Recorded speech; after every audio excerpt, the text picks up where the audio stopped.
नमस्कार। आपको जैसे पता ही है कि यूएस ने वेनेजुला पे अटैक कर दिया है, तो आज हम ये डिस्कस करेंगे यूपीएससी प्रीलिम्स मेंस एसएससी वालों के लिए करंट अफेयर्स के क्वेश्चंस। वीडियो के एंड तक बने रहिएगा कि क्या इंडिया का वेनेजुला के साथ रिलेशंस कैसे थे। तो मैं इंडियन एक्सप्रेस का आर्टिकल कोट कर रहा हूँ। तो ये फैक्ट्स कुछ याद रखने होते हैं आपको यूपीएससी मेंस के लिए, करंट अफेयर्स के लिए, जीएस के लिए, कि the bilateral trade between India and Venezuela was 6397 million US dollars in 2019, of which Indian imports were only 6057 million US dollars। तो कुछ खास नहीं था। ठीक है। The sanctions on Venezuela imposed by the US led India to drop oil imports from Venezuela to a bare minimum। तो India में oil prices का कुछ खास फर्क नहीं पड़ेगा क्योंकि इंपोर्ट्स बहुत नाम मात्र लेते हैं। फिर 2020-2021 में बायलैटरल ट्रेड जो थी दोनों कंट्रीज के बीच में और घट गई थी, 1271 मिलियन यूएस डॉलर्स रह गई थी, और जिसमें से इंडियन इंपोर्ट्स केवल 714 मिलियन डॉलर्स थे। फिर उसके बाद अगर मैं बात करूं 2022-23 में 431 मिलियन ट्रेड रह गई थी और इंडियन इंपोर्ट्स सिर्फ 253 मिलियन यूएस डॉलर्स थे।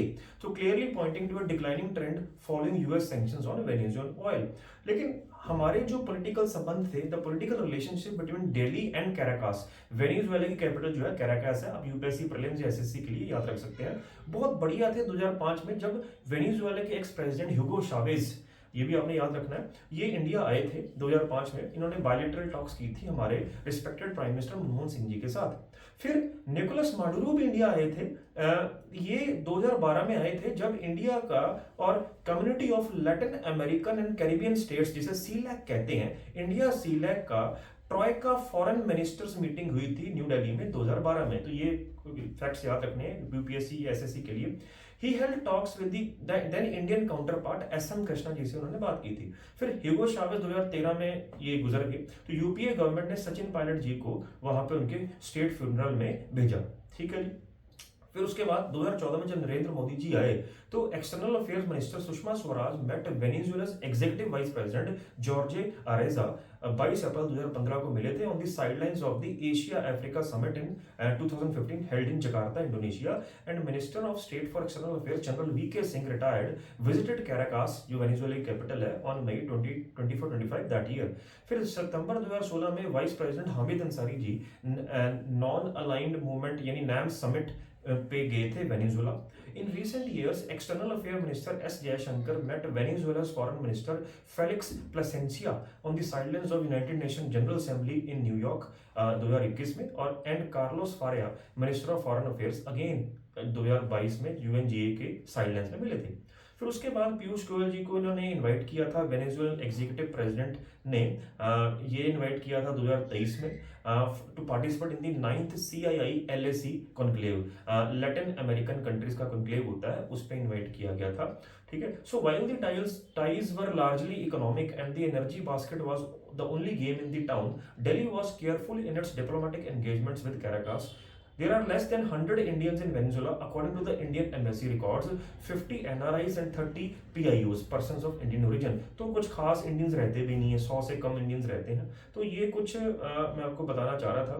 तो यानी मतलब की बात यही याद रखनी है कि अब करंट अफेयर्स में ऐसे होता है ना कि आपका जो भी कंट्री किसी पे अटैक करती है तो उस पर डेफिनेटली यूपीएससी एसएससी में क्वेश्चन आ जाता है कि वेनेजुएला किस तरह की कंट्री है, क्या वो लैंड लॉक्ड कंट्री है, ये किस कॉन्टिनेंट में है। तो अगर मैं ज्योग्राफी के हिसाब से बात करूं, ये साउथ अमेरिकन कंट्री है।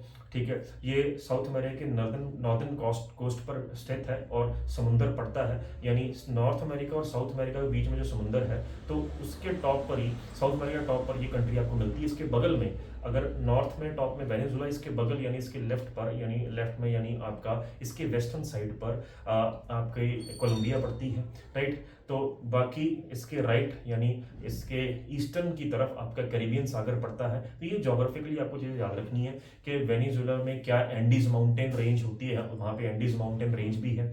ठीक है।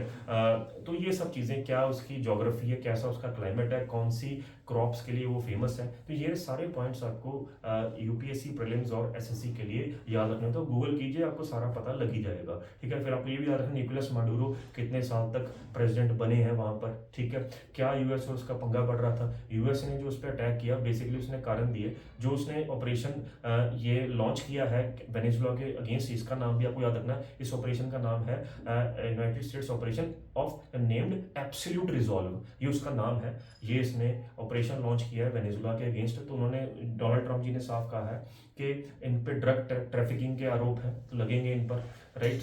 तो इन पे आपका जिसे कहते हैं कि ब्राइबरी के आरोप हैं, ठीक है। फिर इनको बार बार बोला गया कि आप हट जाइए, ठीक है, आप अपनी इकोनॉमी ठीक कीजिए, आप अपनी लोकल जनता का सपोर्ट कीजिए, ये नहीं कर पाए। इसमें इन्फ्लेशन तो वेनेजुला में ऐसी थी कि रिकॉर्ड तोड़ इन्फ्लेशन थी, जो आज तक किसी कंट्री में नहीं पाई गई। ऐसे माना जाता है 1,00,000% इन्फ्लेशन थी, हम तो 2-4% की इन्फ्लेशन की बात करते हैं। तो ऐसे ही यहाँ पर हालात हो गए थे, ठीक है। ये सब आपको जानकारी रहनी चाहिए आपको यूपीएससी पॉइंट ऑफ व्यू से।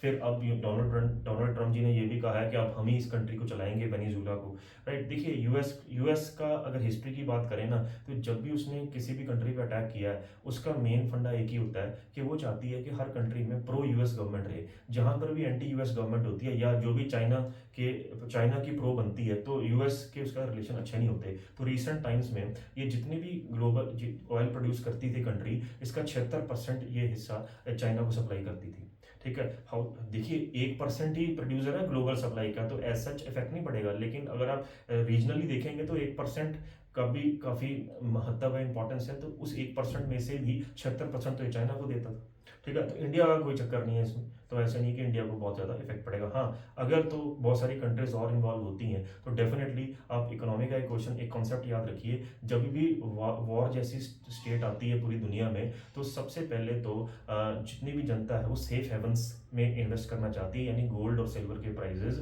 ये स्काई रॉकेट हो सकते हैं अगर बहुत सारी कंट्रीज इन्वॉल्व हो जाएं इस कॉन्फ्लिक्ट में। तो ये मेरा एक एनालिसिस था जो मैंने बताया आपको कि क्या इसके प्रॉज एंड कॉन्स हैं यूएस ने जो रिसेंटली 3 जनवरी को अटैक किया है वेनेजुला के ऊपर। धन्यवाद।